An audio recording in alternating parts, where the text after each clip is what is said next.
So the year is 2001. At the time I was 11 years old.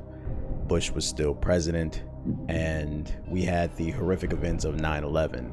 And because of that, I think a lot of things in the news cycle got swept under the rug because we had more pressing matters. And one of the things that a lot of people missed out on, and I'm learning about this today, is Nintendo laughed Microsoft and that goddamn Xbox out the goddamn boardroom. Let's talk about it.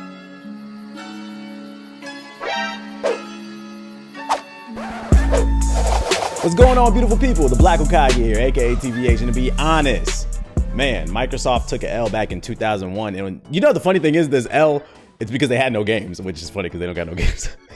And even though they don't got no goddamn games in 2021, I'm still giving away the new Xbox Series X for the 4K machine. You know what I'm saying?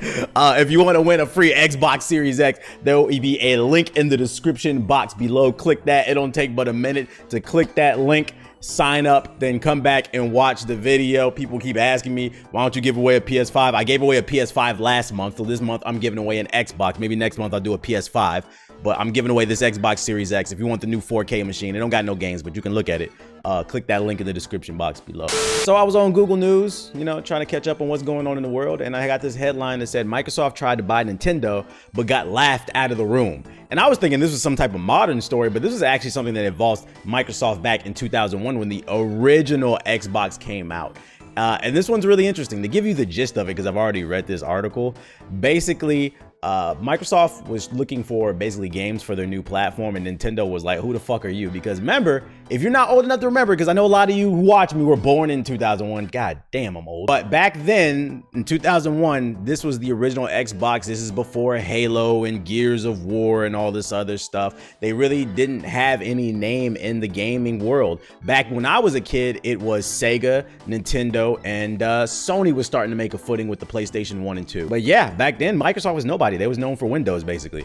And when they were first coming out with the Xbox, apparently they tried to buy Nintendo, and they was like, nah. So let me show you this. When the Xbox was first launching, while the company employed third-party developers to work on the Xbox, Microsoft also considered using considerable finances to meet...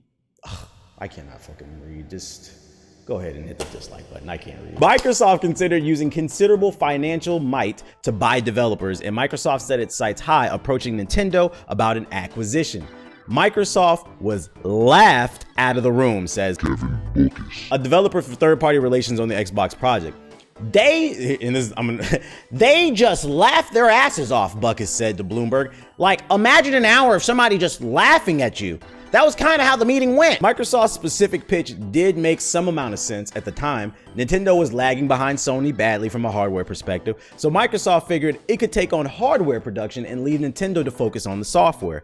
We actually had Nintendo in our building in January 2000 to work through the details of a joint venture where we could give them all the technical specifics of the Xbox, said the business of development. The pitch was their hardware stunk, and compared to the Sony PlayStation, it did. So the idea was, listen, you're much better at making games with Mario and all that stuff. Why don't you let us take care of the hardware? But it didn't work out. So ladies and gentlemen, Business 101. If you want to work with somebody, maybe not, I don't know, insult the business that you want to work with.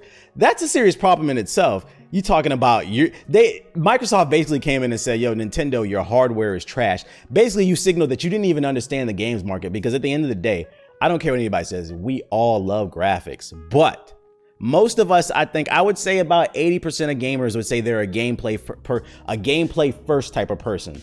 As long as the game runs well, the frame rate is smooth, and the game is fun, that's what matters more to people than anything. I mean, look at Fortnite and how big that is. It's not visually the most impressive game ever. It's just really colorful. But saying that, yo, they said, yo, your console's trash, so, you know, let us handle that, and then put your little games on there, you know, your little Mario.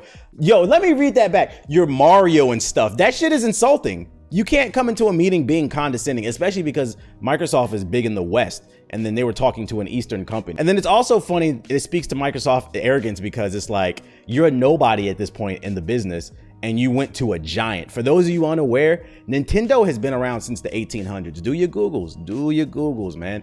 They started off, I believe, as a card trading company, and then they started doing like the Game & Watches, I believe in the 70s or 80s or something like that. And then eventually they progressed into console development, and they just blew up. But this is a legacy company. This is a company that's been around for 3 different centuries when you think about it. 1800s, the 1900s, and now the 2000s.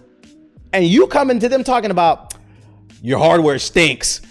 So, you know, you could put your little Mario and stuff on our Xbox. The shit is disrespectful as fuck. You don't talk to Miyamoto like that. But check it out. Then it gets worse. This article also says, while this is certainly the most notable of Microsoft's failed acquisitions, there were a few other notable developers who passed on the company's overtures.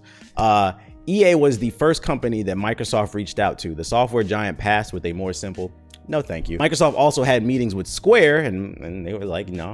And you know, the Mortal Kombat developer, literally everybody was like, nah, like, who are you? Like, what are you in this gaming world, basically? And that's wild. So but it's crazy to think, right, that Microsoft was taking L's way back then because they had no games.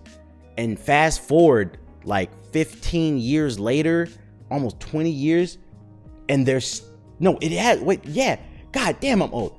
Fast forward all these years later, and they're still taking L's because they have no games. That's wild. And it's one of those things, like there's a saying that goes, history tends to repeat itself. So make sure that you study history. And it seems like Microsoft is just not studying their own history, man. But hey, if you want to win a free Xbox, I'll be giving away one. There'll be a link in the description box below of their brand new 4K console. If you want to play Cuphead at 120 frames, you want to play Gears of War 5, a 2-year-old game at 120 frames, there will be a link in the description box below. Just click it, sign up. And let me know what you guys think in the comment section below about this L. What would the world look like if Microsoft was able to acquire Nintendo? I think that would be really weird to see like Zelda and Mario and fucking Star Fox on the Xbox. I couldn't see it. It'd be really weird. And how y'all feel about Microsoft coming into that meeting and basically talking to Nintendo like they was a nobody? Also, the moral of this story also is shout out to Nintendo and their confidence. Bet on yourself. Life is like a roller coaster, man. You're gonna have ups and downs, ups and downs. I mean, I'm not gonna lie. I grew up as a Nintendo kid and I freaking hated the Nintendo Wii. And then the Wii U wasn't very good. There was a point, I mean, especially if you follow the GI podcast, there was a point where we was making fun of Nintendo a lot. But they bet on themselves. I think that's kind of the moral of the story of all this. Microsoft is disrespectful as fuck, and Nintendo has just got supreme confidence. So bet on yourself. That's what I would say. Bet on yourself. That's the moral of the story, because at the end of the day, I think it paid off. The Switch is lit. They had a couple bad things, but they came back with the Switch and it's lit. And the 3DS, that was lit as well. So hopefully you guys enjoyed this little story that I shared with you guys. If you did, please leave a like on the video. Let's try to get the video to like 3,000 likes. Keep me motivated. Keep me doing this content. We're trying to grow in 2021. Also sign up for that Xbox giveaway in the description box below. There's a link. And I'll talk to you guys later. Peace.